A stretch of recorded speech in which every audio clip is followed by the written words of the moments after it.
দর্শক, আপনারা আছেন অসময় টিভির সাথে আর আমি রিপোর্টার দিদা। আজকে আপনাদেরকে বাংলাদেশের একজন সফল ব্যবসায়ীর সাথে পরিচয় করে দিব, যার মান সম্বন্ধে কিছু নাই। সে বেহায়া, নির্লজ্জ, এমনকি সে পশুসেও নিকৃষ্ট। তার মানে দর্শক, আপনারা বুঝতে পারছেন আমি একজন কাপড় ব্লগারের ইন্টারভিউ নিতে আসছি। তো চলেন দর্শক, আমরা সেই বউ ব্যবসায়ী বাড়ির ভিতরে ঢুকি। বাবা রে বাবা, ফেসবুকে নষ্টামি কইরা কত বড় বাড়ি বানাইছে। তোমরা কারা? এদিকে যাইতো কোথায় কারা?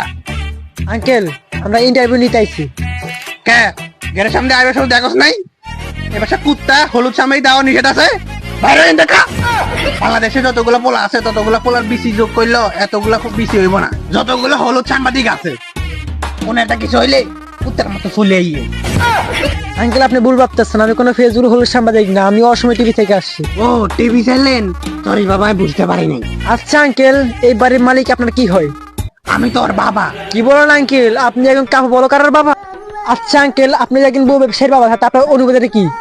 একটু লজ্জা করে, ওর লাগে তো সমাজে মুখে দেখাতে পারি না। এই জন্য আমার কেউ জিগাইলে আমি বলে আমি কামলা দিয়ে খাই, আমার কোনো পোলাই নাই। আঙ্কেল, আপনি এভাবে বলতে পারেন না। যত যাই হোক, আপনি তো একজন বউ ব্যবসায়ীকে জন্ম দিয়েছেন। দোষ তো আমার না, ভুল করে হয়ে গেছে।